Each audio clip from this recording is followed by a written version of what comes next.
What the hell is it? Oh, here it is. 10th Ward Barbershop, a full-service barbershop offering high-quality haircuts, beard trims, and hot shaves. 10th Ward Barbershop proudly serves the historic Lawrenceville 10th Ward and surrounding Pittsburgh areas. I frequent the 10th Ward Barbershop when I swing through the area, and I love Ryan Kane's laser-sharp precision on both my hair and my beard. But you don't have to take my word for it. WWE superstars Finn Balor and Corey Graves frequent 10th Ward Barbershop for their hair and beard needs. The team at 10th Ward accepts walk-ins, and they're fully staffed, but schedules fill up quickly. So the best way to see them is to make an appointment at 10thwardbarbershop.com. That's 10thwardbarbershop.com. And while you're there, make sure you stop and pick up some Silk Panther hair products to keep that hair looking fresh. Schedule your appointment today to see Kane, Jordan, and the rest of the team at 10th Ward Barbershop, and we thank them for sponsoring the program.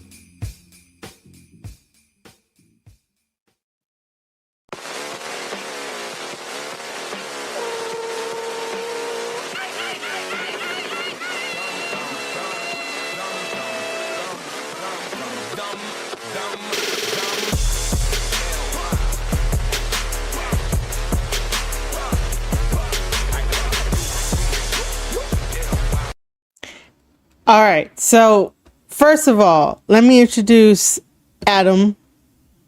Adam is over here. This is Adam.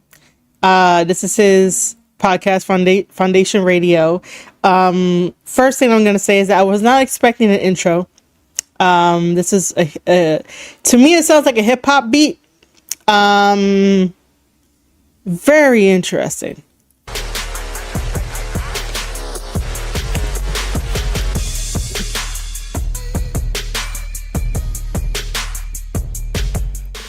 Peace world and welcome to a special episode of Foundation Radio.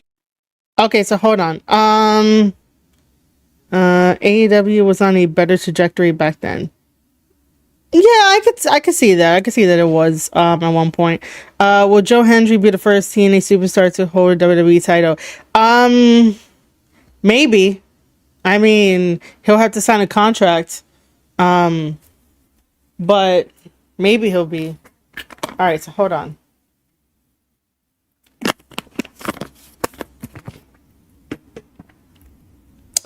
Cause that was mad weird. My name is Adam Bernard. Thank you so much for joining me today. My guest needs no introduction, but I'm going to give you one anyway. He is an original member of the Four Horsemen. He is a WWE Hall of Famer. Arn Anderson, how are you, sir? Thank you for joining me. Okay, so before we jump into it, I don't mean to stop Arn Anderson at all. It's either Henry or the Rascals.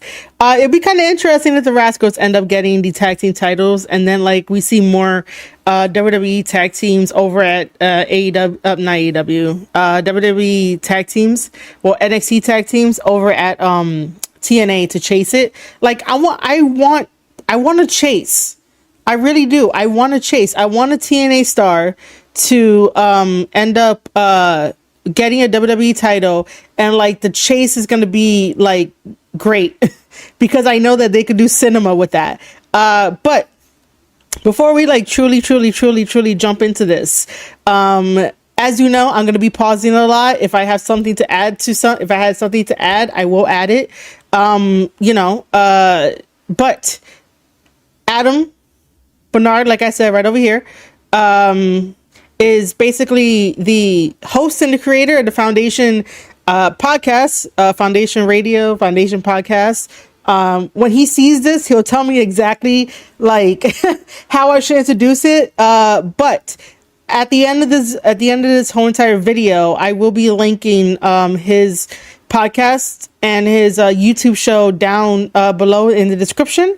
I could also just take the share button, right? I could just do that.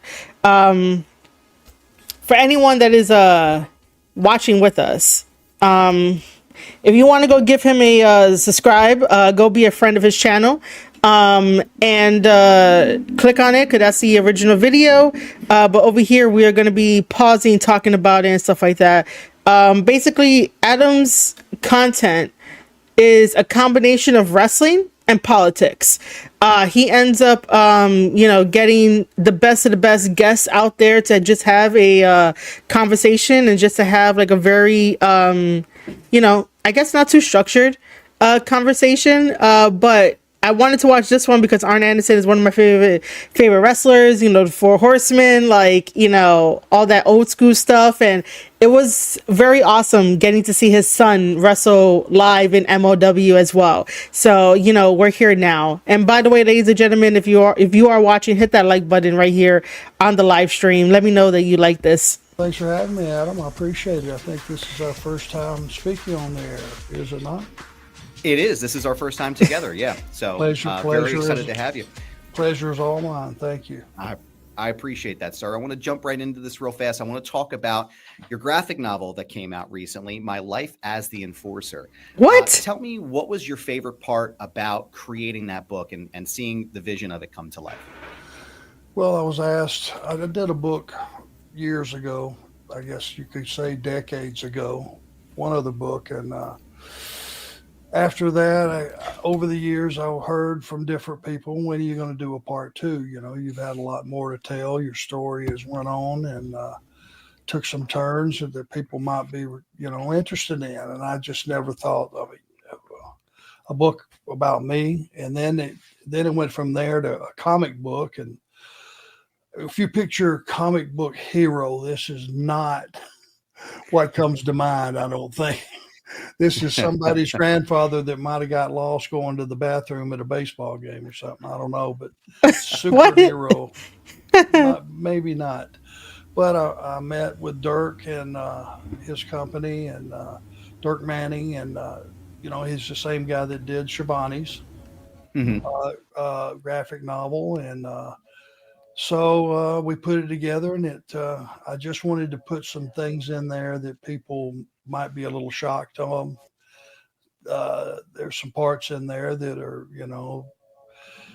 pretty nasty, and as far as, have kids having to deal with less than spectacular home lives. And I thought if I could get that in there, which is part of my life, and everybody might not be sitting home thinking I'm alone in this situation. I don't know what to do to get out. So if that helps somebody, great. Yeah. And it's wonderful. Okay, so hold on. I have to look this up because I'm already cheesing. I am already cheesing just because, I don't know. It's a Kickstarter.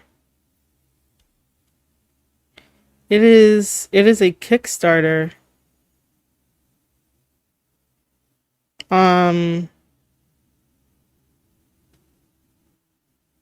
Okay, so I know we are looking at the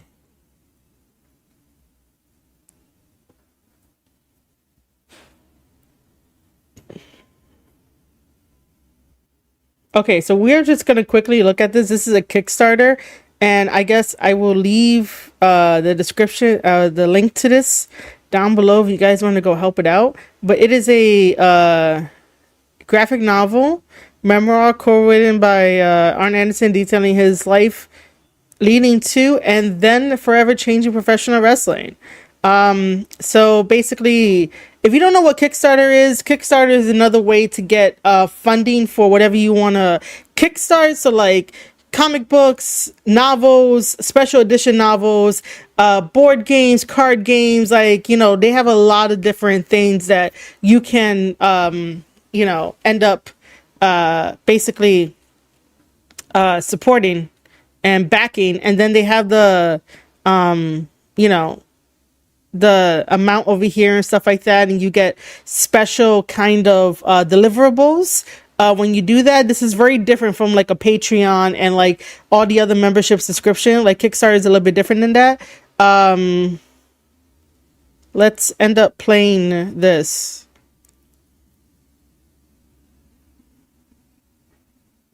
Can we play it? I thought it was gonna. Why is it not playing?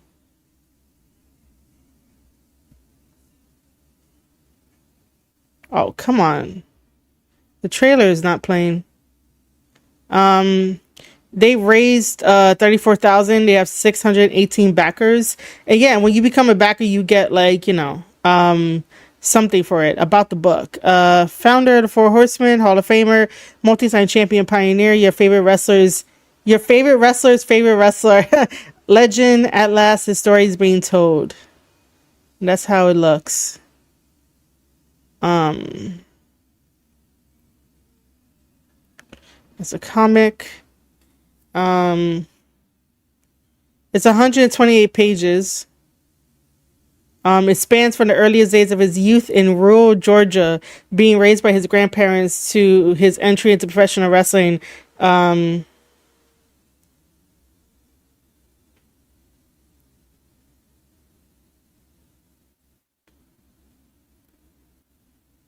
Yeah, that looks so cool. Oh, I like the way that this is drawn. I like this. And this too, this is pretty cool.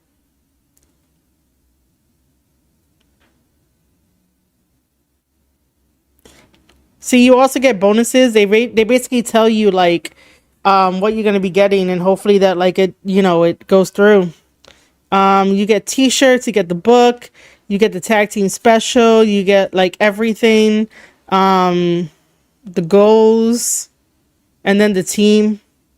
They tell you about the team.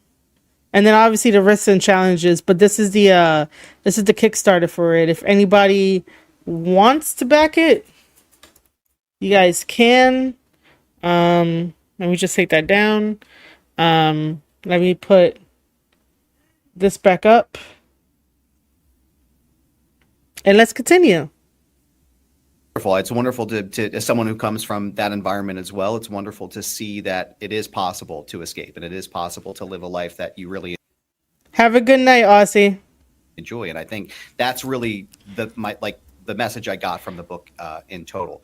Were there any stories that you wish could have been in the book, or maybe something that was there that didn't exactly make the cut? Was there anything that you had to leave on the cutting room floor? You're like, oh man, in hindsight, I really would have wished I pushed for that to get back in there.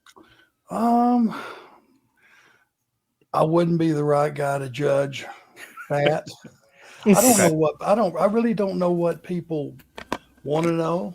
And, the one thing I was able to do is, I quit wrestling in 97 when I had my surgery. And I've been fortunate enough to be still in the business in some capacity, whether it be an agent or producer, whatever you want to call them, and doing AEW and doing some independence now with my son, Brock. So I've had a second career, and I've been very, very fortunate with that. Now my goal, with whatever time I have left on earth, and it can't be much. I mean, look at the picture here. My God, sir, can't be around too much longer. But whatever time I have, I want to get Brock acclimated to the business and get him settled in. And he's a good kid. He's a smart kid. He has nothing but respect for the business because I demanded that out of him. And I think he's going to be a success.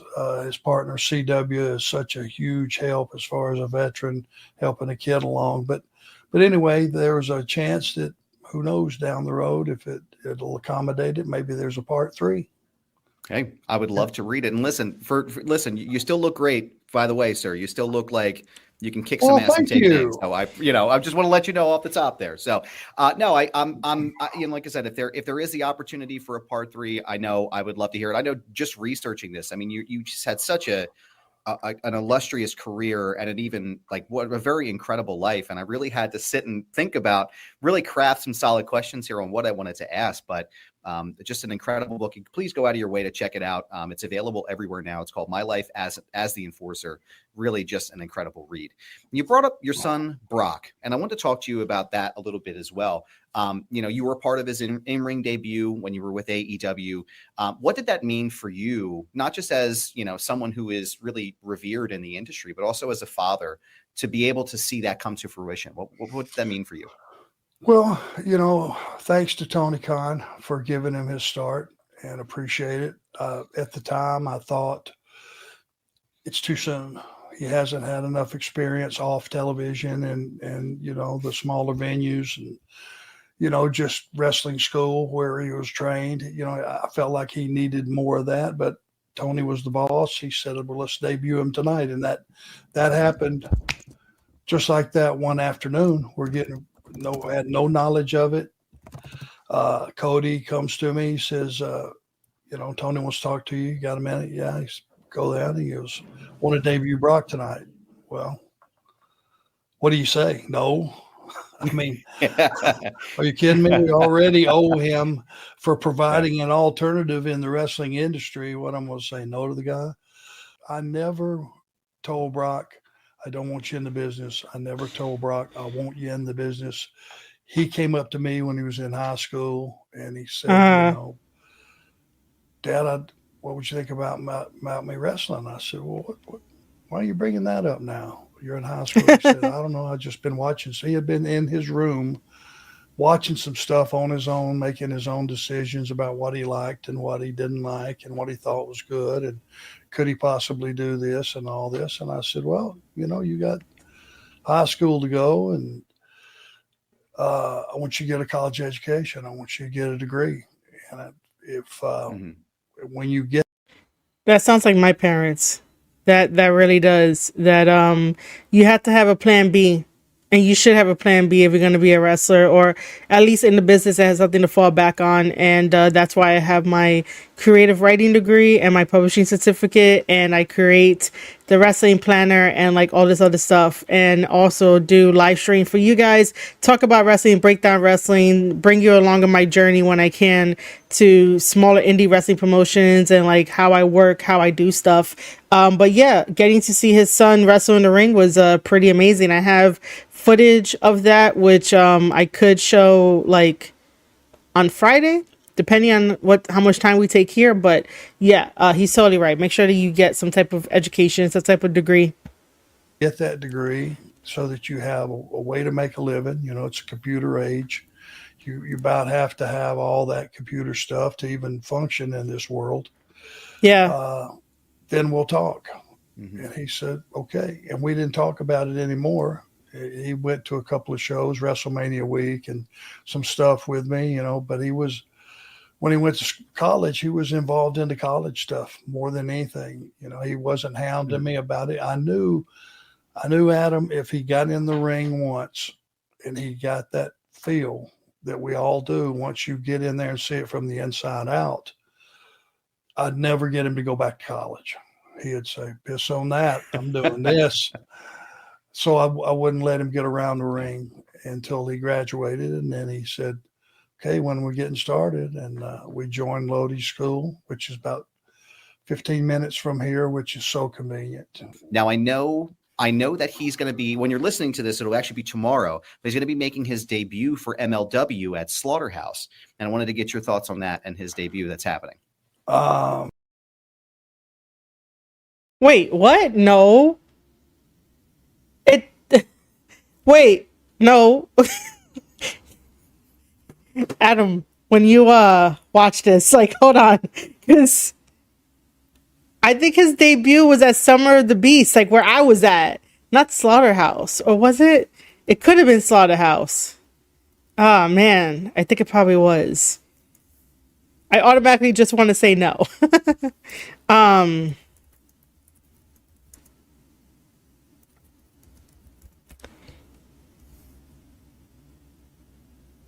Okay, so hold on.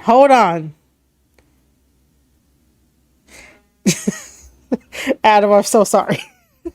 Because I know Adam's probably going to be rewatching this. So this was put up yesterday, right? Okay, so the Andersons, meaning C.W. Anderson and Brock Anderson, made their tag team debut in August 29th, Summer of the Beast, the show that I covered on August 29th.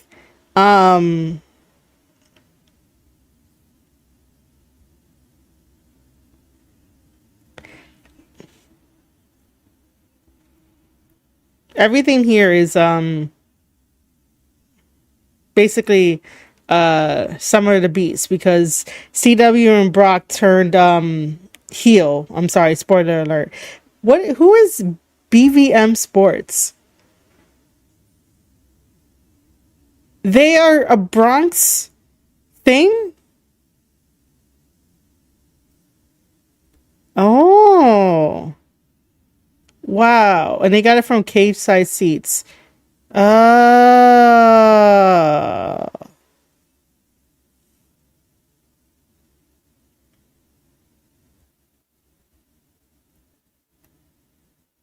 So interesting. Okay. Well, it's not Slaughterhouse. Unless. Okay, September 14th, they're gonna go take center stage. So yeah, it's not Slaughterhouse, it's Summer of the Beast, my buddy. I'm so sorry. I'm so sorry, buddy. It's Summer of the Beast. Not not Slaughterhouse. Slaughterhouse is more for like October, for MLW when it comes to like their pay-per-views. Let me just get this right.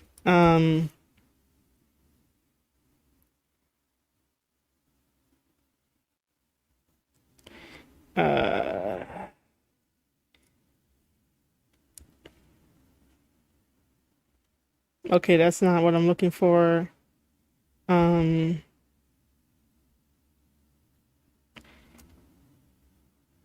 Yeah, Slaughterhouse is more for October. So, oh, see, I was way off when I told the guys where they were going to be for a Slaughterhouse. So, September 14th is Fightland in Atlanta. October 4th is Slaughterhouse, St. Petersburg. November 9th is in Chicago. That's for Lucha Apocalyptico. And then December 5th, back here in New York City in the Melrose Ballroom, which is always sold out and have standing room, it's MLW One Shot. We just covered Summer of the Beast, August 29th in New York City, in the Melrose Ballroom. So that's just me correcting Adam just a tiny little bit, because it was Summer of the Beast and not Slaughterhouse that Brock Anderson made his debut in MLW. Love you, Adam. Just love you. I'm excited about it. They have been very gracious with us so far. I will not be there. It'll be Brock and CW, and probably launching something in the tag team division, I would hope. Mm-hmm. Yep. And it's the first big step, him going somewhere without me. And I've been at pretty much everything that he's been, just to help if I could, and help the local promoter if I could, and lend whatever star power I might have and put a few butts in seats. Who knows? I don't know if anybody wants to see my old ass or not. Hey, but, listen, I'll get to that in just a second, because I was there at SummerSlam. I heard the pop, but go ahead. I apologize. Oh, okay. You busted me, did you? I did. Sorry. So I'm looking forward to see what they do, and it's going to give them some more experience, and get Brock out there a lot more, and get his name out there. You know, Arn Anderson's not a bad thing. Not at all. And he knows the responsibility that he has going forward to take that legacy and build on it, not depend on it. So we're looking forward to that. I want to plug AML Wrestling. They have been, it's through the Carolinas mostly, and they have been awesome to us. They've been great. It's been one consistent show at least a month that we can plan on, and they have some great talent that come in and out of there. You know, Dolph Ziggler was there, but Bubba Dudley was just there on this past Sunday in Salisbury, North Carolina. So, these small promotions, man, we need to support them all we can, because for a lot of guys, that's the only opportunity they have to get any reps and get better. There aren't a lot of territories as they used to be where you could wrestle, 6 days a week, 7 days a week. Yeah, it's true. Yeah, and I know you've referred to that time, especially with Jim Crockett Promotions, as kind of the golden era of wrestling back, in the mid to, or I guess early 80s, mid to late 80s as well. And I wanted to ask you a question about Magnum TA. I know that, there's the legendary battles between, the Horsemen and Magnum TA and Ric Flair, it felt like Magnum had like a really fast moving machine behind him until, the unfortunate accident happened. When you're in that space, when you're there and you're performing and you're in front of the crowd, can you feel that momentum as it's happening? Or is it one of those types of situations where you look back on it and go, oh, wow, this was really taking off a lot faster than we thought? You could feel it with him. There are some guys when you're in the moment, the Rock and Roll Express, Dusty, you take those guys, the Road Warriors and whatever, and you could see the reaction was equally as strong to all of them, but in different ways. It's like when the Road Warriors came down the aisle, it was guys 20 years old hitting each other in the ribs. Watch this. These guys are going to kill these guys. Rock and Roll Express's music would hit. The teeny boppers would go ballistic, those little high pitched voices. Magnum appealed to everybody. He looked like a movie star. He looked like Magnum, PI or whatever the deal was. And I could see him getting better each time he went to the ring. And, he's wrestling Tully Blanchard. He's wrestling Arn Anderson. He's wrestling, the Russians, the Midnight Express, and all these guys that can make Magnum better as he makes us better, and you just knew that something big was on the horizon for him, that he was going to be, when Dusty was done, he would probably step into that role as the lead babyface. Yeah. Now, I know, in my research, there was definitely talk about, Magnum being the next guy, but was there ever talk about Arn Anderson potentially being that, big foil to Magnum TA in his run? Was there ever that conversation that took place? No, sir.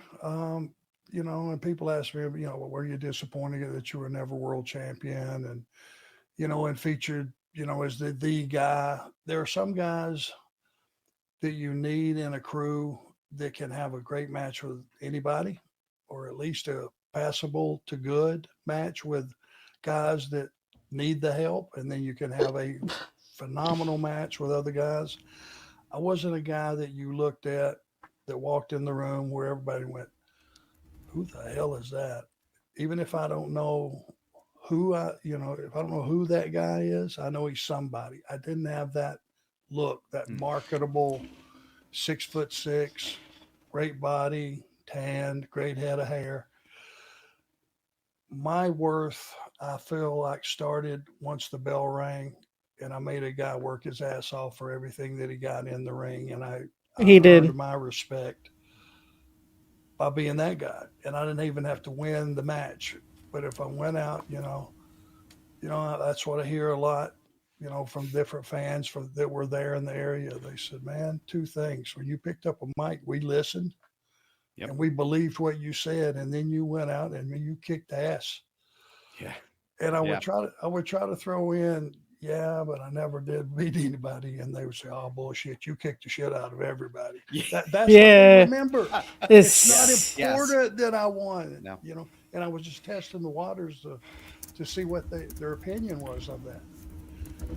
And having a career that was in, when you're with Tully Blanchard and Ric Flair and Ole Anderson and J.J. Dillon, and when you're standing there in that picture and you're looking at that, and I was a rookie, I hadn't been in the business but a couple of years when I went to Crockett. And when you're looking at that monitor or you're looking at that TV camera or just looking at that group, it's a pretty humbling experience. Can you imagine? And these guys were at their peak, at their best. Yeah. Yeah. That's a hell of an accomplishment. I mean, that's a murderer's row of professional wrestlers. That is, I mean, honestly, it could potentially be a lot of people's like official Mount Rushmores, if you will. I'm not a kind of person that likes to ask folks about their Mount Rushmores, but in reality, it's like, this is a group of guys that set the tone and the tenor for the remainder of professional wrestling, kind of set us on the course that we are today.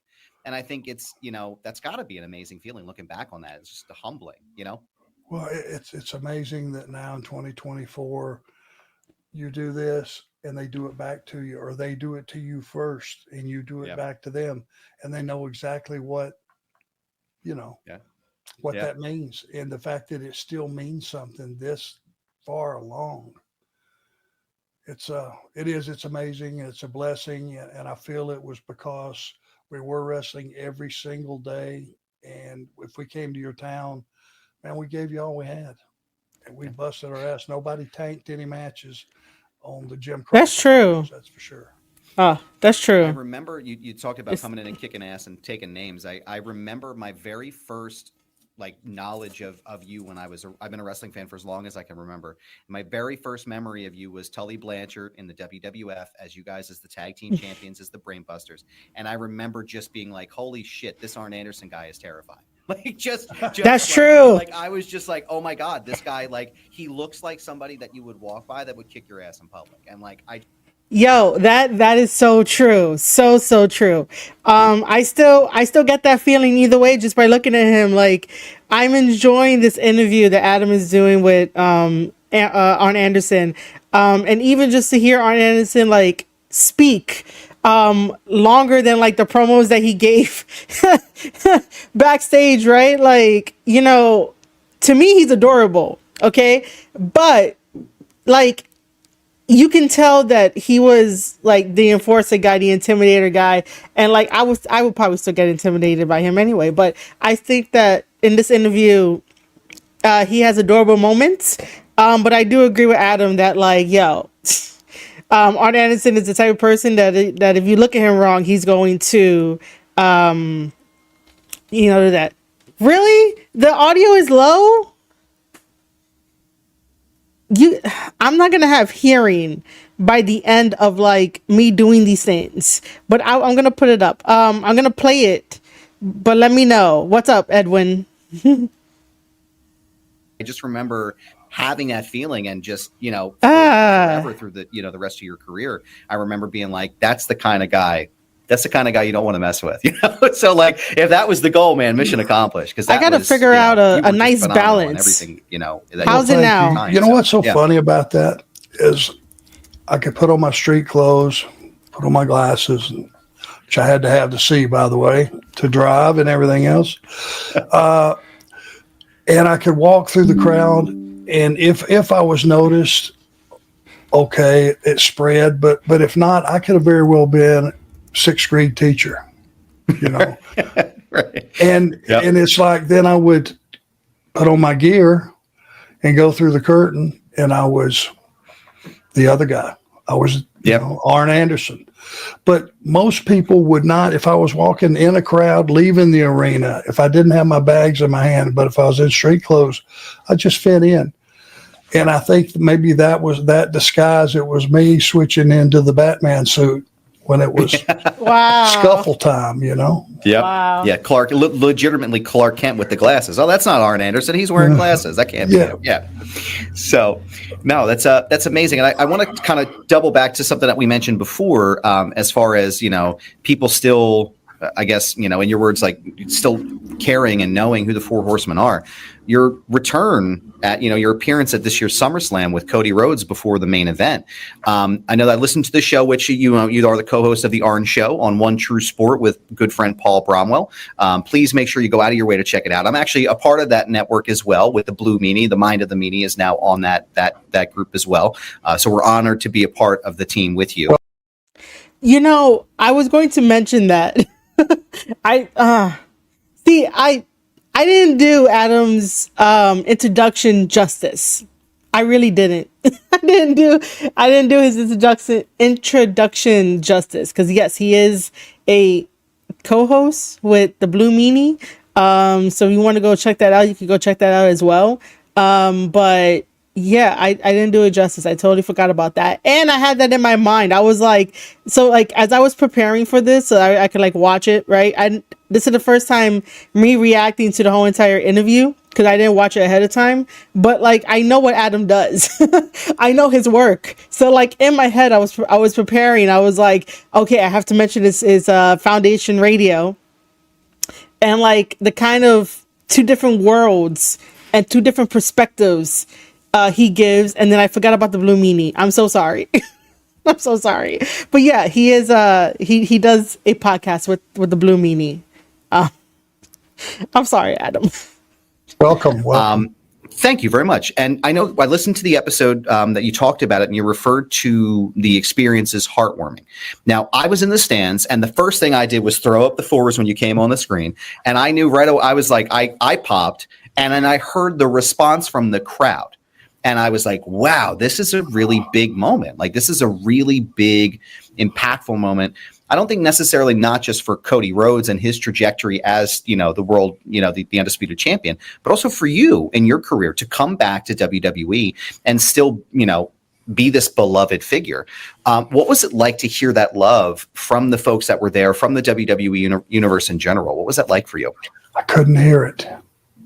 What? Really? Backstage, I could not hear it. But Brock heard it. Oh. But now keep in mind, I'm about deaf. Okay. In both ears too.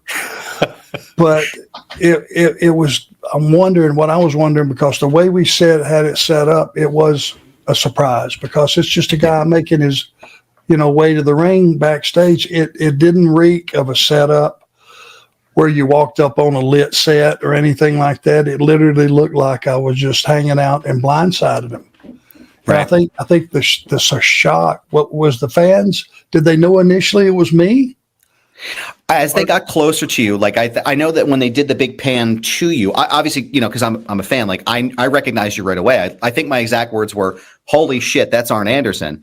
But as they got closer to you, the crowd just, you could hear it. It just like enveloped the entire space.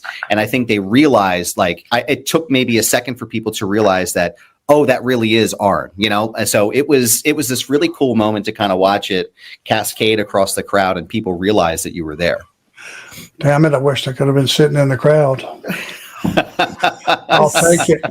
It was great. This is something that you'll appreciate. And because I could see, how learned you are about the business and how much you follow it, but the important stuff. Yep. In as much as anything, Cody and I had, when he brought me to AEW, we had an incredible run there for a little bit. And we did some stuff that was out of bounds. Me burning his clothes in a trash can is not normal stuff. Threatening to shoot him in the head probably was not. That one. Oh my God. You guys remember that one? Yo, Foundation Radio, what's up? I'm glad that you could join me, even though you're working hard and whatnot. But yeah, I was gonna comment on the whole Glock thing, the whole thing. That is gonna live in infamy forever, and that's gonna be the greatest thing ever. I don't remember seeing Arn burn Cody's clothes. I might have to go look that up. I don't remember that. I remember the other one, the one I paused it at, but that's a great laughing face by Adam, by the way. The best idea. But with the history I had with Dusty and then Dustin and then Cody and the position he was in, and when he left, people, when it took a few weeks for people to realize, yeah, he's really gone. Yeah. People would say, are you and Cody ever going to get back together? And then it went to less and less, and then it died out. But I think enough people enjoyed that few months that we had together, and they remembered it. And the one thing that we talk about when young guys, ask me for advice and all that, I said, be a storyteller. Yep. Tell a story. Yep. They immediately clicked back in when I walked up on Cody to the story from AEW. I feel like, yes, and that's the feedback. And it's like, man, you talking. I think one guy, I forget who it was, one of the fans, in one of the comments wrote, "Now that's long-term storytelling." Yep. Then it's somehow, some way, somebody was brilliant enough to fast forward this all the way from where it started with AEW 5 years ago to now. I should say that's long term.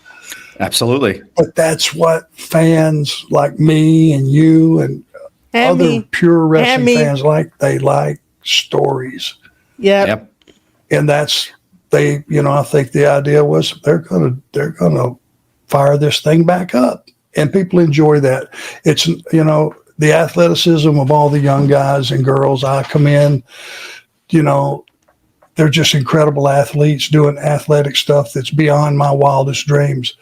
But the one thing that is missing on a long-term scale are storytelling. Just getting a piece of the puzzle each week, and you got to wait till next week to get the next piece.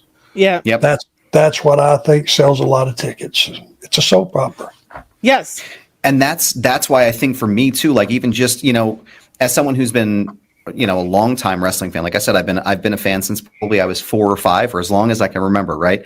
Yep. And for me, when the story kind of began again in WWE with Cody, you can trace this story all the way back to the territory days with Dusty and you and Rick and everybody else. I mean, you're talking about a long-term story about Dusty Rhodes and the Rhodes family and the Four Horsemen, right? Like all of these parts and components mean something to his elevation, to, Cody's elevation eventually to the top guy.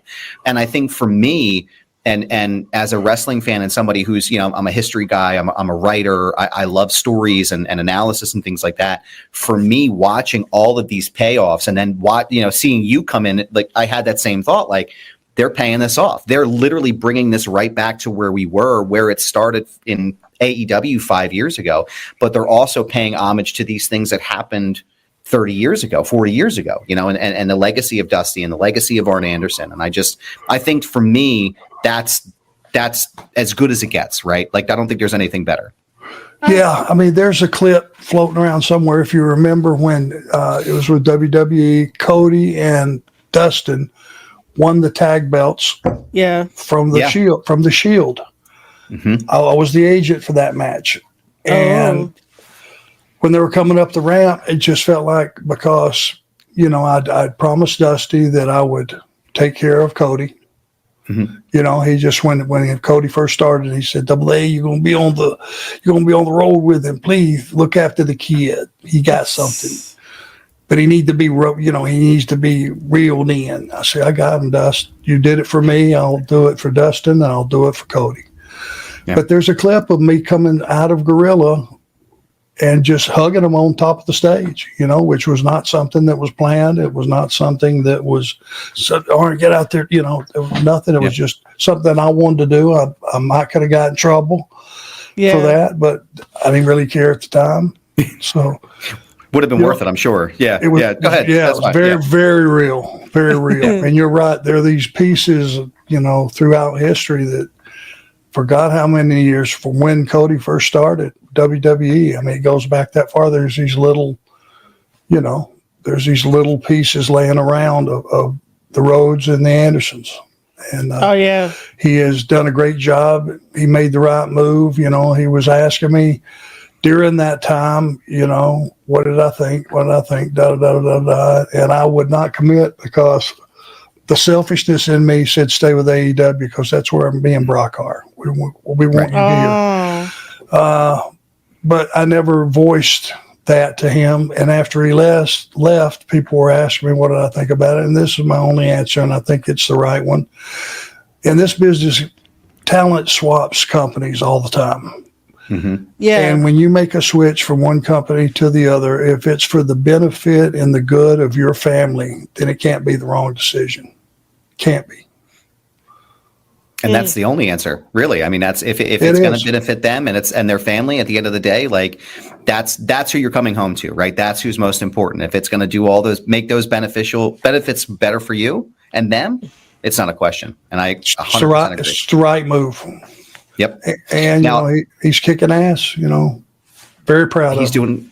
He's doing an amazing job. It's not like everything. I was in the crowd for WrestleMania 40 as well. It was an emotional moment. I had my son with me as well. So just being able to pass down those stories, talking about you, talking about the Dusty Rhodes connection, it's just all of these wonderful moments. And now it's kind of this generational thing we have now, which is amazing. I have to ask, because you were there, is it possible that we're going to see any more of the Enforcer with Cody or WWE going forward in the future? You never say never. They really treated Brock and I so well. Mm-hmm. They flew us in. They put us up at the Westin. They had somebody picking us up for all the places we needed to go, and the treatment was first class. And the main thing that I saw that I was so happy with. When I left there, it was, it's stressful doing Raw and SmackDown every week. It's it's a lot of stress with that company. Live TV is tough, and there was a lot of pressure. And when I left, it's probably a good thing. I was probably on the verge of having a freaking stroke or a meltdown or something. It's just, it's just so much pressure. But when I got out of the car that they had car service for me, I started seeing people who didn't know I was there backstage. We came in a ramp in the back of the building, and they looked at me like, "What are you doing here?" But it was a smile on everyone's face, and everyone was hugging my neck, and I was hugging their neck back. Like, I saw Cody first, then I saw The Undertaker, then I saw Randy Orton. These are all people that I was there for their growth and everything. And it was just, it was a different atmosphere. Everybody was smiling. Everybody was happy. And it was a different company. So kudos to whatever changes, Hunter and company, that have made this the atmosphere that it is. Will I do anything back with him? I don't know. As far as Brock goes, I think we need to get him some more experience on smaller venues, untelevised shows, and get him in a position that he can help any company that he goes to work for. And I have no doubt that he will, that he can be an asset to that company, which is the main thing. And he's going to need a little more experience before anything like that happens. But I mean, obviously that's the number one company. Who wouldn't be honored or flattered to be doing anything, a cameo or anything with those guys. So we'll see. I'm excited to see what happens for both you and Brock. I'm looking forward to his debut at Slaughterhouse with MLW tomorrow. One question before we get into the One True Sports stuff here. I wanted to ask you, you received the Frank Gotch Award this year at the George Tragos and Lou Thez Professional Hall of Fame. You were the recipient of that award this year. Tell me what that means to you and your career to be honored with such a prestigious award. Well, I mean, I was not a great amateur wrestler. And it's pretty humbling to be walking those halls with all those old timers that were. I mean, when you got some of the guys that are coaching to this day with the arms all bent, the palms down, you know what I mean? Just you look at them and that's a beast, that's a monster. Cauliflowered ears. And to somehow be in the same sentence with some of those guys and being honored in that's their world, their venue, and it is such a humbling thing, and it's such a platform. And Jerry Briscoe, who I was good friends with WWE, is the one that put it together. Thank you, Jerry. It was such an honor. And besides, again, first class treatment all the way. I took Aaron and took Brock with me, who obviously put me in, and to hear the words that my son said, it's all I could do to keep from losing it. You don't get positions like that very often. And no, you don't. He didn't ask me what I thought he should say. I just said, if you'd like to do this, I would be honored. If you'd rather just sit down and enjoy the show, I'm fine with that too. And he said, no, I'll do it. He said, it's understated. No, I'll do it. Well, don't get all bent out of shape about it, for God's sake. Yeah, calm down a little bit. It's fine. Everything will be good. Yeah, don't get too excited. Yeah. Yeah. I mean, that's just who he is, though. And he said, that college education, I guess, paid off. He can speak in front of a crowd a little bit. There you go. He's not going to get overboard with putting me in the Hall of Fame. But well, listen, he learned that from his dad too, standing in front of a crowd talking to thousands of people. That's not a natural thing, that's not something that's natural. Well, he learned one thing I could tell. I said, son, when you're doing promos, don't do mine, do yours. And remember one thing, here's the key to this. Don't talk at them, talk to them, and they will listen to you. Oh my God. That's like life 101 right there. Sometimes you do get people that like talk at you rather than talk with you, or like that's life. That's life 101, man. Like once you figure that out, that's great. there's a way to do it if like the promos are scripted. But at the same time, you still got to believe in like what you say, even if like it's scripted. But yeah, don't talk at people, talk with people when you do promos. That's why sometimes people can like, smell the fakeness of like when people do promos and whatnot, and they could tell the difference and stuff like that.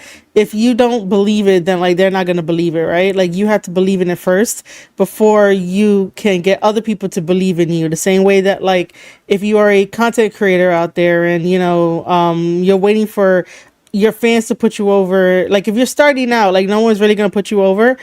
Sometimes people are way too busy, but you have to be your own like cheerleader and advocate. You have to make your voice be heard and like put your name out there. I guess that has to go with a little bit of like, being with everybody else to be like, hey, I'm also in this group. I'm also in this fandom. Like, I'm here too. So let's talk, let's collaborate. Let's like do other things. You can think of it like that. But yeah, don't talk at people.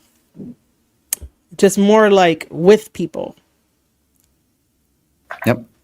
That's the best advice I was given in this position too, doing these shows is to talk. You got to talk to you. That's what we're here. We're having a conversation, and that's the best promo that you can give.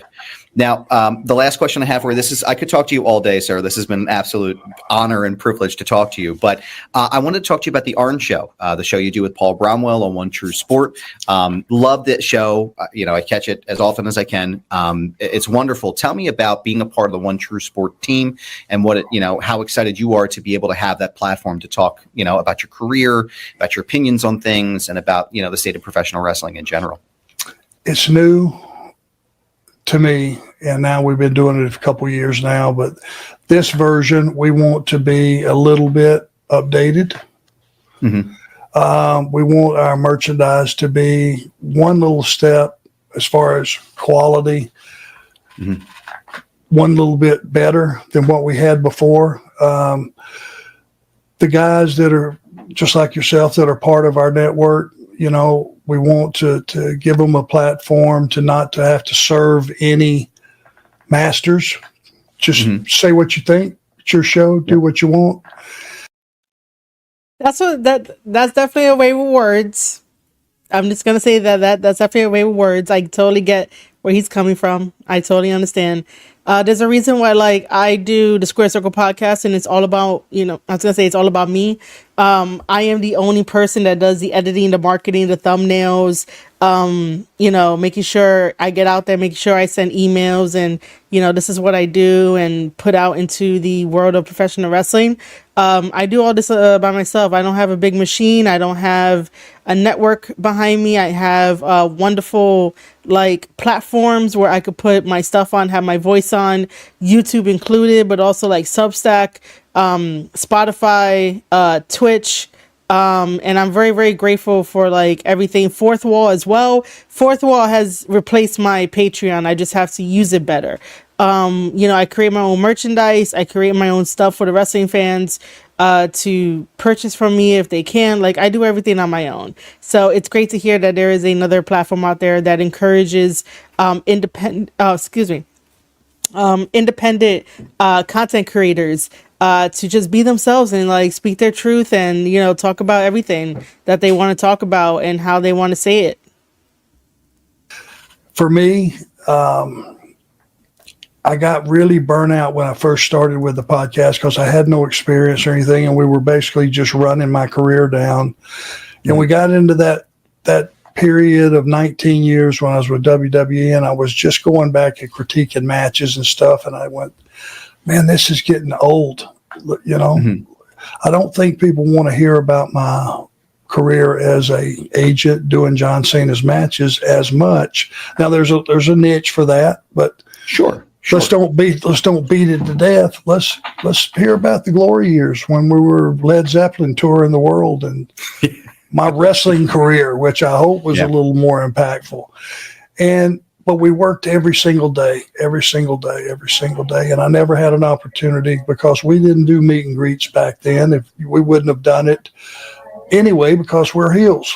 And that would be contradictory to, whatever. So So it was like a catch-22. But then when I got to start doing the podcast and the profile went up a little bit, I think people didn't realize there was me and then there's Arn Anderson. But Arn Anderson is kind of half and half. Arn Anderson and Marty Lundy. Right. He's both guys. And there's some. Oh, see, I just want to know you as Arn Anderson, but okay. Like, wait. Did he just reveal his real name? Because he doesn't look like a Marty. He looks like an Arn. Like, he looks like an Arn. Like, he doesn't look like a Marty.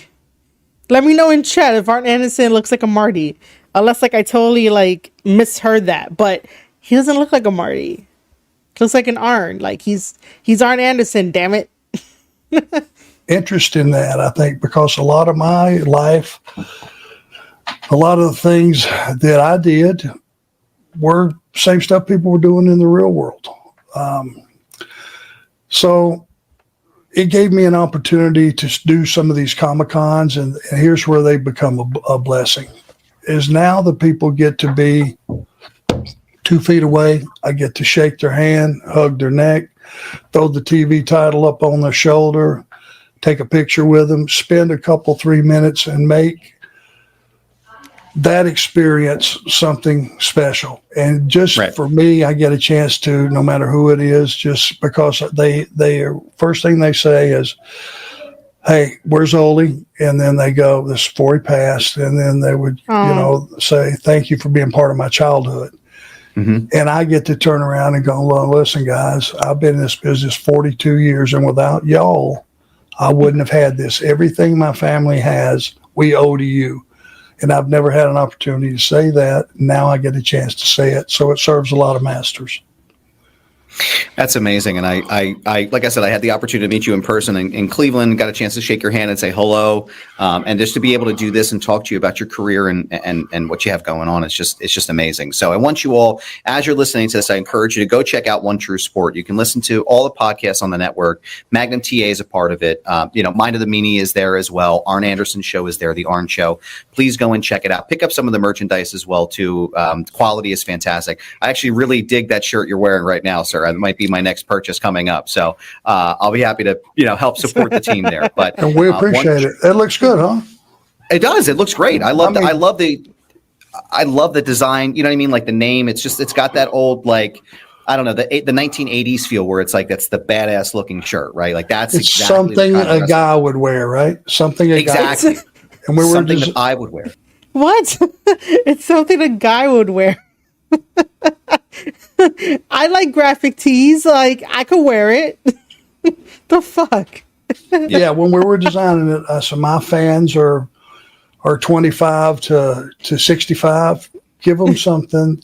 As far as my merch goes, something that they wouldn't be ashamed to wear, that they're okay wearing. Absolutely. Right. So thank you. Rep the, of course, absolutely. Rep the enforcer the way that the enforcer should be repped. And I think that's what I look at that shirt, that's what I think. Arn Anderson, I want to thank you so much for your time today, sir, and being a part of the show, coming on and having this conversation with me. Like I said, you go and check out the Arn Show, OneTrueSportTV.com. You can also go to their YouTube channel right now and subscribe and check out the episodes and everything they have going on right there. So, Arn, I want to thank you again so much for your time. I really appreciate you being here. Adam, you're a real pro. I'm impressed. Thank you very much. Thank you. Thank sir. you. That means a lot to me. Thank you, sir. Well, let's do it again sometime. Oh my god. I just love that. That was a genuine, like, give Adam his flowers kind of moment. Like, that was cool. It was even having meat cheese. It is having meat cheese. I would love that. Absolutely.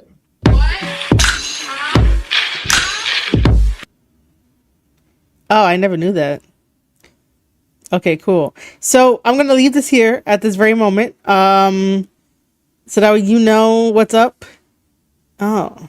So intro and outro music is by Dumb Ugly. I'm going to take these headphones off because it's bothering my ears. Okay, so I have no idea who Dumb Ugly is at all. Additional music enrichment.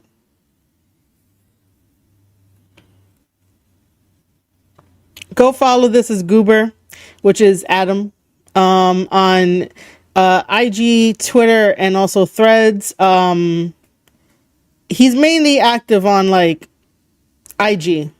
He doesn't care about Twitter. But you can still follow him on Twitter if you want to. But follow him on IG. Tell him what's up.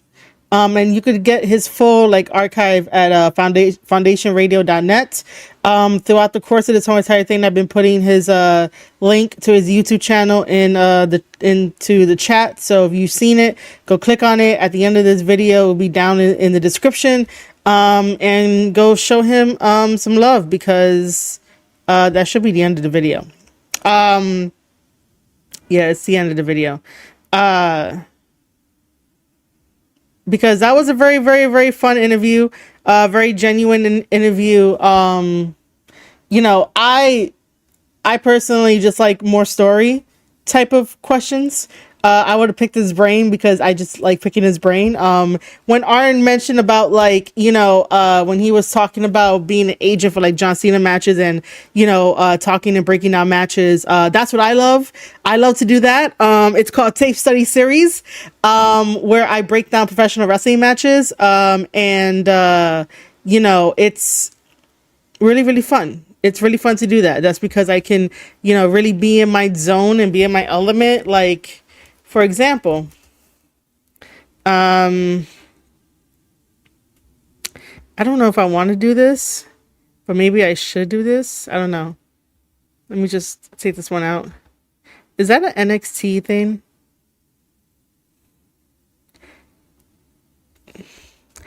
I didn't know this was for real, that Trick Williams did a Pete Dunne diss track.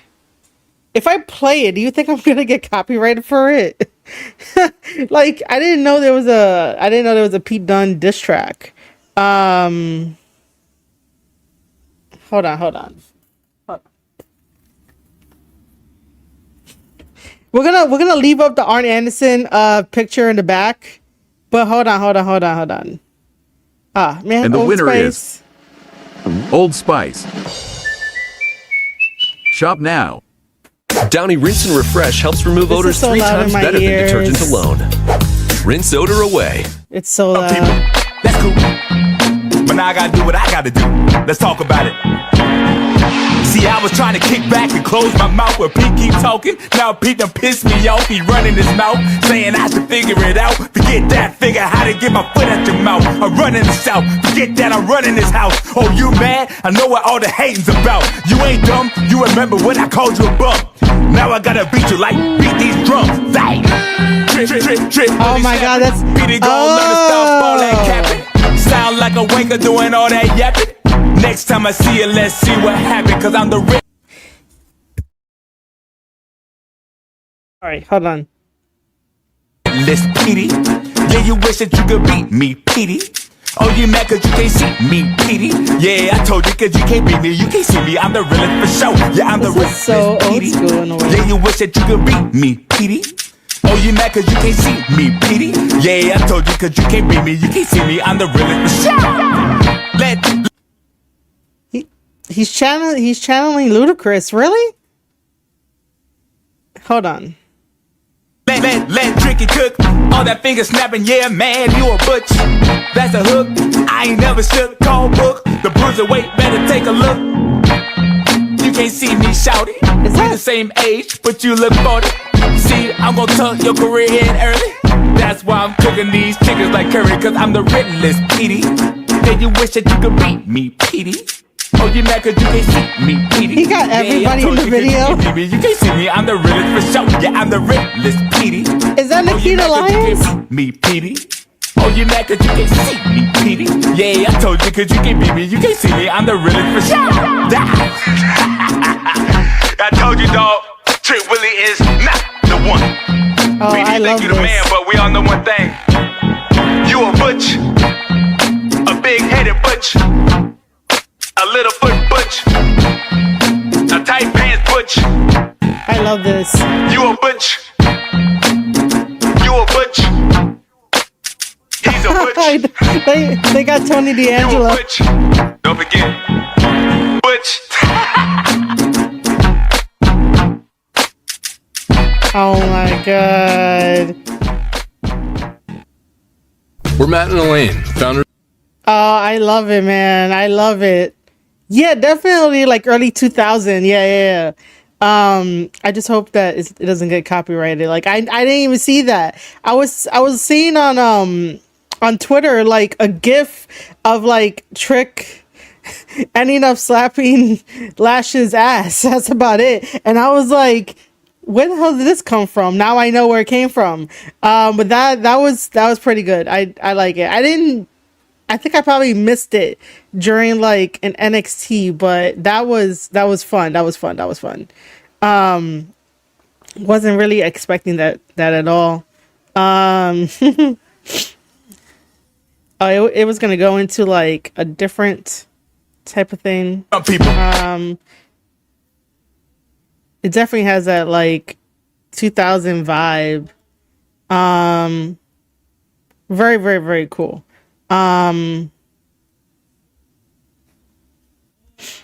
Okay. Cool. But that Arn Anderson interview was pretty fun. Like I was saying before, I got distracted by some rapping, which is all good. But yeah, the Arn Anderson video was fun. I like I was saying that I have a tape study series and I wanted to like play that. Which I can. I just don't really need my headset for that. But I like that kind of stuff. There is a niche for it. You know, there's this here. I guess we can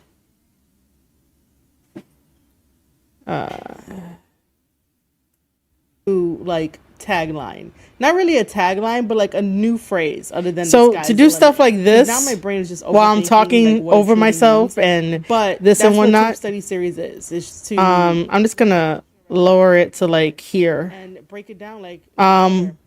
There's no toxicity, no negativity. It's all about hey, what can we do to improve? And if we don't need to improve, I'm gonna let other Marie talk forward and be like, this is what you need to study. This is what you should study. Just like in the previous video of AJ Styles versus Marufuji, that's a good video to study. This one, no doubt this is going to be a good video to study. So let's jump right in. This is amazing. The crowd is definitely divided. Hayashishita. Okay, so just so you know, I do not have the audio playing. By the way, I randomly picked a spot. I have the audio in my headset, which I'm about to just turn on. Basically, smile, but she does it so adorably that I'm like, I can't get mad at her. I can't be intimidated by her. Maybe I could be intimidated by her. And here comes the Tommy with the roll through, duck, just crashing her on her head. That's what Io did. Io is playing the smart. Kicks to the head. Io definitely wants a Tommy at her best. Okay, so that's me doing tape study series. That's something that I really want to get into, dive more deep into, and like have more videos on that and break down professional wrestling because that's what I really love. And I understand that from Arn's point of view that like, you know, I think to him it might have got a little boring, a little repetitive because sometimes it kind of is because I can't keep saying the same thing over and over in a match. There's nothing new that the wrestlers are doing. So, you know, I tend to pick and choose what videos I watch and what I want to break down. But I really do miss doing that. So I did that one for Io Sky versus Utami. And then the other one is AJ Styles versus Marufuji. That one you could go look at my newsletter at marieshadows.substack.com. But yeah, the overall, I didn't do my, hold on. But yeah, overall, basically, that was a very, very, very fun interview. Very fun interview. I would ask for like more story questions. Really got into the nitty gritty on stuff. Because I seen his son wrestle live. It's more like, yep, you're like your dad. He did some like cool stuff during the match, like cool technical stuff, not like cool super kick, high spot kind of thing, but like cool technical stuff. But yeah, so, you know, but that's just me. Overall, it was a very fun interview to watch. I do like the fact that, you know, Arn is like, we have this platform where you could be yourself. You can, you know, talk and whatnot. You don't have to like serve anybody. You can be your own boss in a way. And I like that. I really do. Other than that, I cannot wait for like a part 2 and just to see what else, Adam does. But Arn is like one of my favorites. So, you know, there's that. Okay.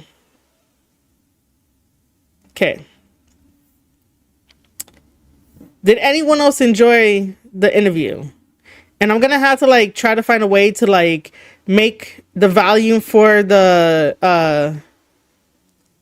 interviews and everything going forward like just be better with my OBS. But I'm telling you, it's really loud in my headset. So like I don't want it to be like super loud in my headset to where if I'm talking on the mic it's even louder, like I'm talking like super loud. So I gotta figure out a way, man. I gotta figure out a way.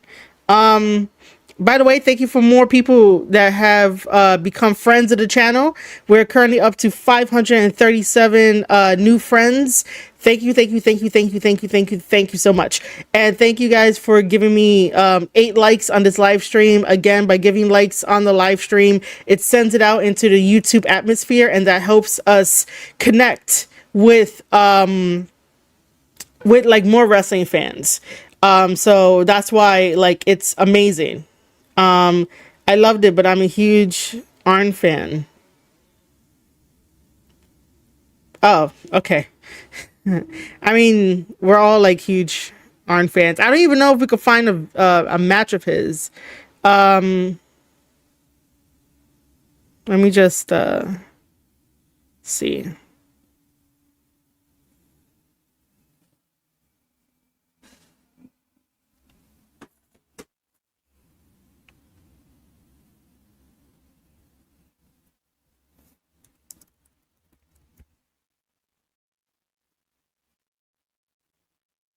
What if Arn ended Undertaker's streak?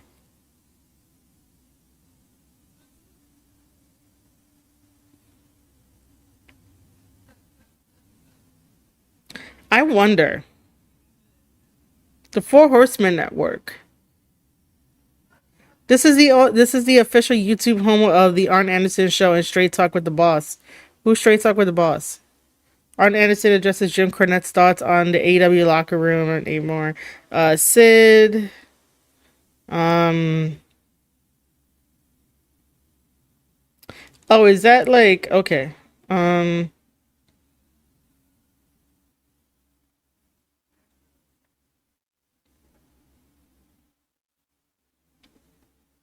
This is a huge Arn Anderson playlist. This event is for His second televised match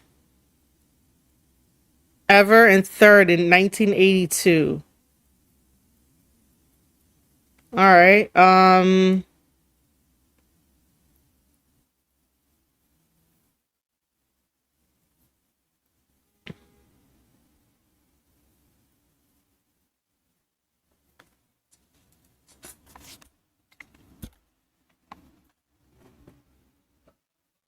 one fall with a 10-minute time limit. In the red corner, at 250 pounds from Rome, Georgia, Marty Lundy.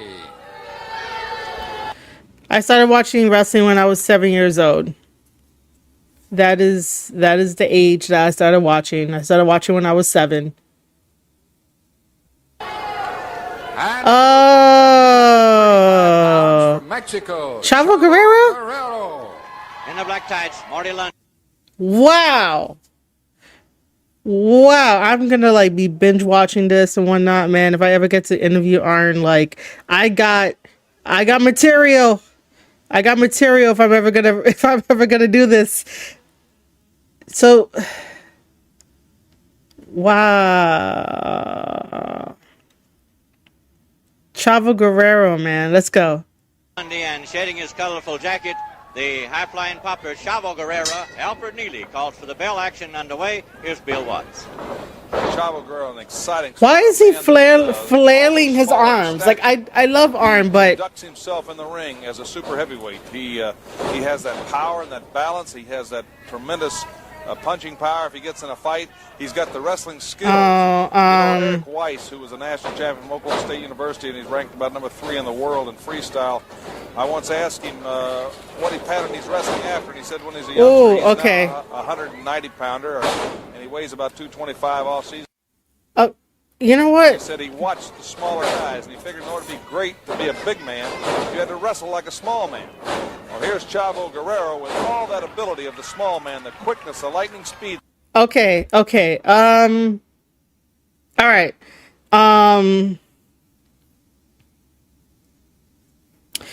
The wheels in my brain are turning right now because it's currently me being like, I got into the tape study mode and I'm looking at it and like it's fast paced. This is Arn's second match. That's what it says. This is in 1982. So I have to like take into account like, you know, the time period and stuff like that. Arn did say in that interview that like he wasn't the best amateur wrestler, but I don't know why he was flaying his arms around and like, you know, tapping here and there. Like I know why wrestlers like would tap a certain like body part or something. Like I know why. It just depends on the story and depends on what they're doing, because that could give a signal to the other wrestler, like it could give a signal to the other wrestler like what's coming up next. And that was their own little way of like communicating in the ring, like not to like really reveal so much like behind the scenes of professional wrestling, but like in order to have a really good match where like most of it was called on the fly, because we do see a difference in 80s style wrestling versus like current wrestling, modern wrestling in the last 10 years, maybe like 12 year-ish kind of thing, where like the matches in the past like 12 years, 10 years are a lot more like we got to go through everything and the choreography has to be there, versus like, you know, 80s and like mid, I don't know, man. I don't know how to really say it, but like if you just follow my logic on that, like, you know, 80s, 90s, 2000s, and then maybe like 12 years ago, we could say modern wrestling, like, I don't know. But you could tell the difference in that, like, being on the fly and like doing that kind of stuff is because it just feels better, it feels natural, it feels organic. But I don't know if it's because it's his second match. Like, I have a lot more questions than I have answers looking at this. But just to put it out there, like, if you see somebody, you know, trying to, you know, slap their arm or, you know, do one of these, it's a call to, like, we're going to go into the next thing. So be prepared so that way you don't end up getting hurt. And even as I sit here telling you guys that, I don't really feel comfortable because, again, it's like me revealing more of the business. And I really don't want to do that shit because I respect the business. But, like, that's the only thing I could think of when he was doing that. I was like, there's no point for him to continuously try to tap, like, one part of his body to tell Chavo something. Like, or probably I'm just reading too much into it, but, like, again, this is how my brain goes whenever we're going to be like, yo, it's going to be tape study series. You guys are going to learn something. We're going to pause. We're going to react to it. We're going to talk about it. And, you know, it's one of those things. And this is not even that long of a match. And I'm making it longer than what it is. By the way, whoever decided to give me that like on this live stream, I love you. Thank you. It was definitely weird, the amount of hand movement. Yeah. That's why I'm like, whoa, you know, let's continue. The reflexes, but he's got that inherent power, something like a Danny Hodge. You all remember Danny Hodge, the great world's junior heavyweight champion. A one count. Weighed 220. He could take the measure of any man he ever got in the ring with. Oh, that's Snapmare. Seems to be cut in the same vein. An unusual match coming up, Boyd, and we'll be revealing it as we go on. Okay. Lester Parks is going to wrestle Kamala, the Ugandan warrior that's now leashed by Skandar Akbar. But Akbar has paid this man, Lester Parks, a bump So what are we going to do? to wear a mask in that match. And in talking to Skandar Akbar, I said, that's a little bit ridiculous. Everybody knows who Lester Parks is. He said, that has nothing to do with it. He said, a savage like Kamala. Small. Okay, see? A lot to him. He likes to... beating a man is not the most important thing. He wants something to show him the victory. Okay, so just by watching this match, I can definitely tell you guys that like Arn Anderson was more comfortable being the heavyweight guy, the one that throws like the stiff punches, pick you up for a body slam, use a lot of power, use a lot of like, you know, headbutts and stuff like that. This is how like you can tell he was perfect for the enforcer role. This is how you could tell he was perfect for it. Because of the way that he's wrestling Chavo. In the beginning of the match, you know, it's one of those things of like he's not used to a fast style pace like that, even though it was just simple amateur wrestling, chain wrestling, but he just couldn't get like a foothold on it, and that's totally fine. Like if he was nervous because this is his second match, that's totally fine. But you can tell that he's more comfortable being that big brute of a professional wrestler that like throws people around, punches them and whatnot. And I guess we can say that this is how the enforcer was born. Because Chavo right now is not really like countering as much. He said, I've got this man putting his mask on, and I've told Kamala if he beats him, he can tear the mask off. Well, you can figure Akbar to come out with some devious, see, we get 1 count here. Diabolical plan in order to train this big savage. Go after the mask. And we know it could be the mask of Stagger Lee, because I'm sure Ted DiBiase has... What is it with kicking that leg out? To reveal Stagger I need to know what's the point of kicking the leg out. American title. Or could it be Wrestling 2's mask? Here we go. We'll go to the second rope. Marty Lundy the big score on Chavo Guerrero, but Chavo moved quickly, get out of the way, rolling to give himself time to clear his head. Oftentimes you'll see a fighter in the ring just try to box himself. Beautiful drop kick. Moving away. Well, Chavo Guerrero put some distance between him. When Marty Lundy came in, a drop kick rather low, right into the solar plexus. Beautiful European uppercut. Well-devised drop kick, because your solar plexus can sure take the wind out of you, and these big powerful bodies are just machines that run on oxygen. And if you don't have any oxygen, just like being out of gasoline. Nice. No good. Rolls out. And Chavo Guerrero showing that unique style. Marty Lundy to the floor. Chavo springing over the top rope. Nice. Right on top of Marty Lundy, just wiped him. That was perfect. If you notice in modern wrestling, sometimes wrestlers don't catch the other wrestler when they do a slingshot like that to the outside. And we could definitely, like, if you want to call it a plancha or like a crossbody, you can. Just don't call it a pescado, please. Excalibur was doing that. Excalibur was calling that simple move that it's a crossbody / plancha into a pescado. Pescado in Spanish means fish. We are not jumping over the top rope and filleting around like a fish. We're not doing that. I don't know if Excalibur is still saying that, but that's not correct for professional wrestling. It's not. So like Excalibur got to stop introducing a bunch of Spanish words that he don't know the meaning to in his commentary. But it's not pescado, because that's fish. It is just simply, you could do plancha or you could do crossbody. There's no, wrong way, but it's definitely not pescado. But yes, that was a great sequence. Came out, clear over the top rope, clear to the floor. This man is excitement personified. Has wrestled all over the world. He and Mil Mascaras, the 2 top Mexican stars in the world. Beautiful drop kick. Okay, so hold on. The commentator here mentioned Mascaras, right? And it's supposed to be 1,000 masks. That's how you would say it in English. It's Mil Mascaras. Like, he mispronounced the first word of it. It's Mil Mascaras. And I'm butchering it right now, but like, just try a little bit. pescado frito. Like, dude, we are not frying the fish. Are you frying fish today? Like, I would like to fry some fish right now. Like, I would like to have fish. But I don't know. Are you frying fish for like dinner or lunch at the moment? If you were against Chavo Guerrero, you'd get tired of nice. Because wherever you are, he's going to put you down, and it's a different way. And then inside he's got the fall. Inside cradle, that was a regular pin, sir. We'll be back. More action coming up. Oh. Okay. The commentator said that was a cradle.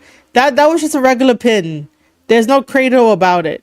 That was an interesting watching his second televised match. That's what it was.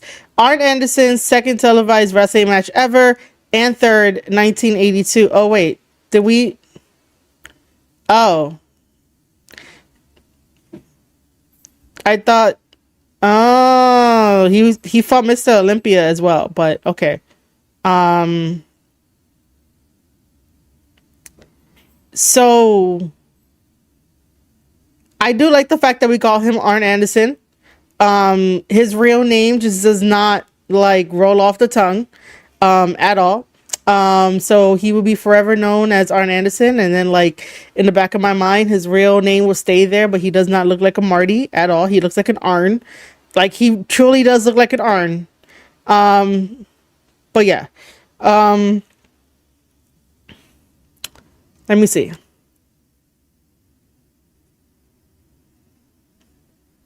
Ole and Arn Anderson versus Brody Chase and Jason Walker. Ole and Arn Anderson versus Buzz Sawyer and Terry Taylor.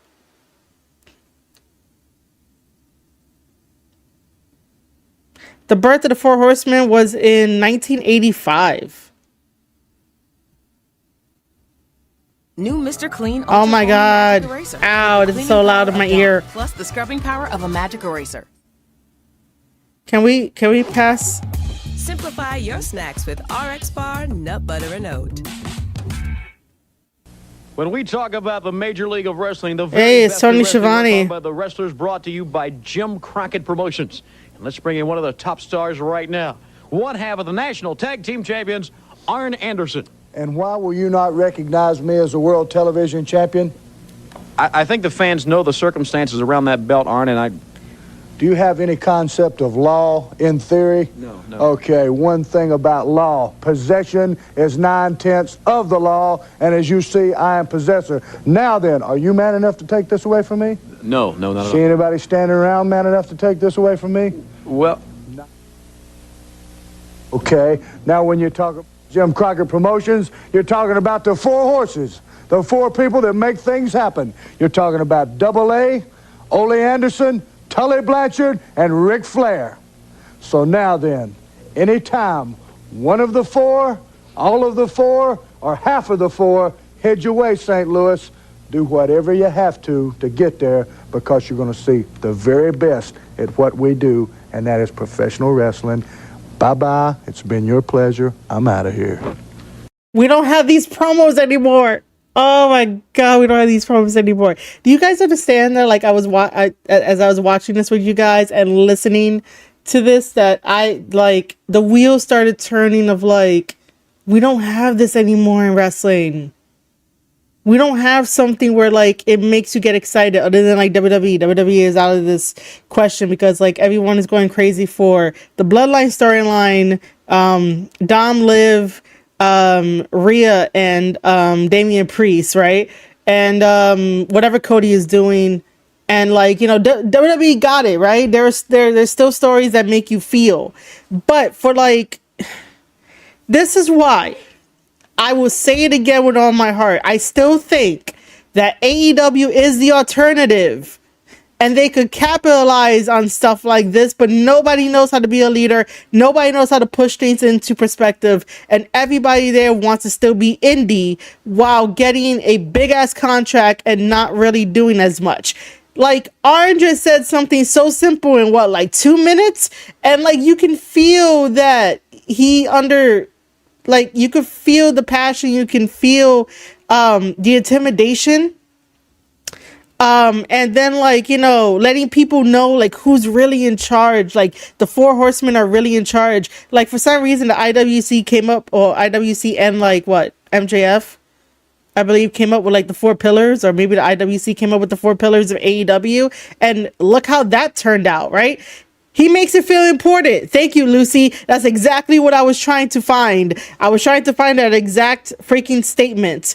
And I could not remember that. But yes, he makes it feel important. And that is what like got me super excited, because I was like, oh my God, all the stories I could come up with, because that was fucking brilliant.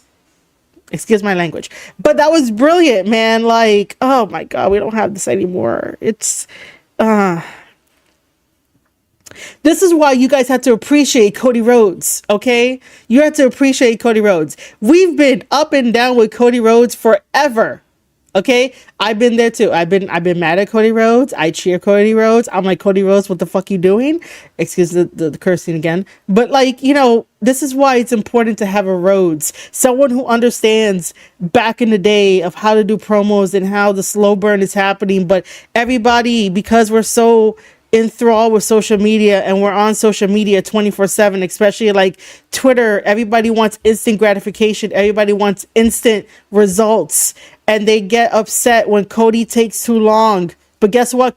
Let Cody take as long as he needs to tell these stories. That's exactly what like Arn and the Four Horsemen did, and they took their time, and I'm guessing that they probably had like some slow burn stories back then without like a very quick payoff, but you know that a payoff is coming, and then when that payoff hit, oh my God, beautiful. The roof would go nuts and whatnot, but Arn made it feel so important. Arn made it feel like, yo, you better step up, because the Four Horsemen are already stepped up. Like nobody could challenge them. If you think you could challenge them, you know, you better pray to your God that like you survived that fight. And see, this is how like I get super passionate about wrestling, and like those are the kind of stories that I feed off of. That's the kind of importantness that promos have in this business. But sometimes people don't want to listen, and they want to do what they want to do, which is totally fine. But like learn from Arn and how to do a promo. Make it feel important. My God. Can I save this? Yeah, I'm gonna put it to my watch later so I can like tell people about it.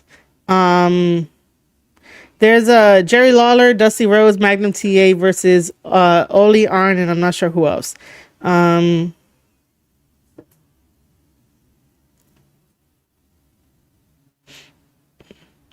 This is another one. Subway did what? Any foot Oh my God, why is it so loud in my ear? Yep, better hurry before it's gone. But didn't he say that if Dusty wanted to take it, it's for him to go to him as a man and beat him in 20 minutes to take it and not send Baby Doll? But he's looking for him. Regardless of me trying to figure that part out, because I was just like, wait a minute, you're throwing the challenge out there, but you still want to find him to have the challenge. But that's not here nor there. I was gonna say that, did you hear the story of how he built that up? Because technically in my brain I was like, all right, we're talking about financials here, so he just built the story up to where he's like, yeah,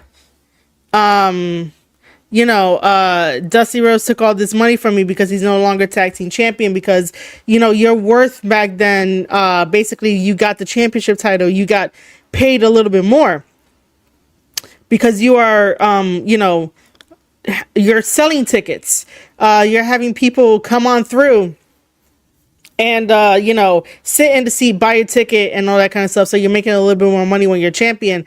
But he didn't let that deter him from anything else, because he's a TV champion as well. So like he still has money in his bank account. But the story is that like, no matter what Dusty did to him and no matter what he blames Dusty for, which he like really put it out there like that, he's still TV champion. He's still a champion. So he knows he has a target on his back. He knows he still have money coming in, but not just as much. But, the challengers are, coming through. So just pay attention to that story and how like it went up. And then like finally, him saying what's really going to happen.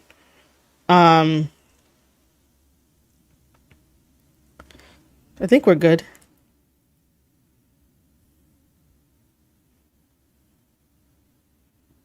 Okay. And with that, how are we feeling, guys? A house show. Yeah, I think that once Arn became Arn, like he got so comfortable into like what he's known for. Yeah, this whole playlist is about Arn Anderson that I love right now.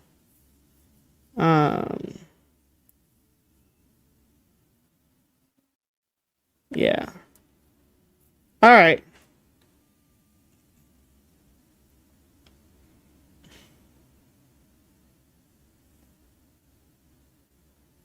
Let me just check something else. If anybody wants to send any questions, they can.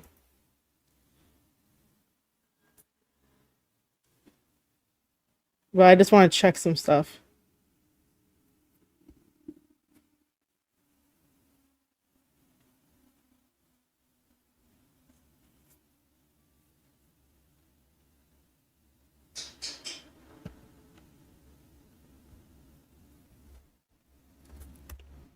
So for anybody that is watching out there, I want to say thank you guys for watching. I am gonna wrap it up, and I'm going to relax for the rest of the day. We'll continue to play some more Uno on Friday and like through the weekend for like streams. In the chat, there is the link to the sponsored video game, which is Uno Mobile. If you have not downloaded that via my link and started playing to reach level 10 and you know, smash some goals, and it helps me out directly.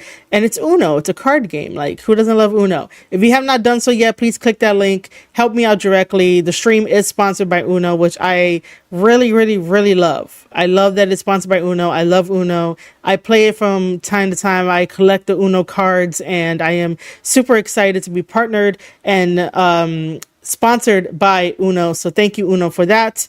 And if you have not downloaded, it's free to download, free to play. You know, maybe I'll set up some rooms for the weekend for us to play, because I keep saying I'm going to do it and I don't really get the chance to do it, but it'll be nice to play with my community.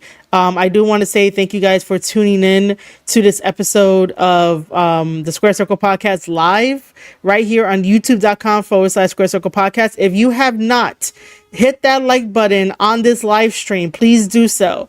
If you enjoyed the live stream as much as I did, please hit that like button. It sends the video out into the YouTube atmosphere, and it creates a wave to connect more wrestling fans with us. And I really highly thank Adam for allowing me to watch his Arn Anderson interview, which was adorable and it was fun. I hope you guys enjoyed it too. On the VOD, just go back and watch it. It was amazing. And thank you to everyone that tuned in when I was talking about the AEW numbers and how, like, numbers are everything, especially when you run a business. If you are not looking at the numbers, and if you are not realizing and not making a return on the investment that you eventually bought, then there's something wrong. There's definitely something wrong. I would just like AEW fans to be a lot more humble and understand that there shouldn't be a bubble in the IWC on Twitter to where they think that everyone has to think like them and everyone has to be forced to think like them, and everybody comes from a different kind of background around the world. While Twitter does connect us in real time to everybody around the world, no one is living in your bubble. You're the only one living in your bubble, and you're the only one creating problems in your bubble. So it's not like it's a massive thing. It does like travel to different sectors of like the wrestling fandom to have this like really bad faith you know, takes or acts or whatever it is, because it's the internet. No one's really gonna like punch you through the internet because everyone's behind the screen, right? So, you know, I say all that because I think that sometimes AEW fans need to learn that, like, just calm down, Go outside, go walk around, go get some sun, go relax. Most of the time, it really isn't that serious, but on the flip side, it is that serious, especially for someone like me who's in the business and who works in the business and who loves the business. I am going to take most things like serious because the business should be respected, just like any other form of medium should be respected, because it is art. Art needs to get back to when it was respected at one point. I'm just saying it does. But I also think that AEW fans need to calm down. Tony Khan needs to calm down. Tony Khan needs to realize when to be an adult and when to, get some other people under his management that can manage a wrestling business, because he doesn't know how to manage a wrestling business. And for people like myself and others that talk the truth about AEW, we should not get any, we shouldn't get any trolls or stupidness. Pushback is part of the game, and there should be healthy and constructive criticism when it comes to the pushback. But just to be a troll for the sake of being a troll and being negative for the sake of being negative and wanting to be right for the sake of being right and don't really give a shit about it, that should not fly. But I say all this that, the AEW fans deter new fans from watching the product, which is another issue that needs to be talked about. But I don't know how many times we could talk about it. And if there's no change, and if their leader doesn't change, their leader being Tony Khan, if he doesn't change, then I don't know what's going to happen. I don't know if they're going to end up getting a new TV deal or not getting a TV deal. Everybody has different priorities nowadays, and we're getting down to the wire of is AEW going to survive on cable television without announcing a new deal yet? Because they keep saying it's intimate, but intimate, right? But nothing's really coming about it, which is kind of weird. Because it's it shouldn't be taking that long. Negotiations should not be taking that long. If they were impressing the network, it would have taken, in no time, right? But there are questions and there are concerns, and people don't want you to talk about it. People don't want you to raise any of those concerns to the public, because then that's how you have people turn against each other. But I'd rather have these thoughts put out there so that we could chat about it and not really be you got to think this way. No, you don't. You don't have to think no way. You have to think your way. But to ask questions, you gain more knowledge. And with more knowledge comes more understanding. And when more understanding happens, you become a better human being and you get a better perspective on life and everything else. Welcome to my TED Talk, I guess. By the way, let me just wrap it up quickly, because I can just go on and on about perspective and philosophy. I guess philosophy, right? I guess this is philosophy. But I want to relax for the rest of the day and have a snack. I do want to shout out yesterday. You guys were awesome. Reacting to Arn Anderson's interview by Foundation Radio, thanks to Adam, was awesome.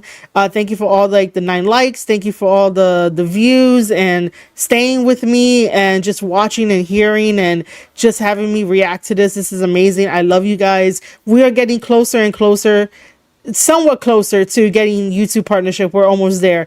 Just stay tuned to all my socials. So at Maria_Shadows on Twitter. Become a friend of the channel right here on youtube.com/Square Circle Podcast. Go over to twitch.tv/Maria_Shadows to like and follow over there. I will still be doing stuff with MOW. Hopefully Friday we could have a mini stream and I'll talk about MOW and I'll show you my videos and my pictures, but I'll be working with MOW December 5th because I'll still be doing media press with them. And if you have not downloaded the link to the game for the sponsor, please go do so. I would really appreciate it so much. Lucy, I appreciate you. Edwin, thanks for coming in. Foundation Radio, thanks for stopping by. Lucas, thank you for stopping by. Aussie, thank you for stopping by, and all the usuals. And if you are lurkers, thank you for stopping by. I will see each and every one of you guys Friday. Thank you so much. Bye bye.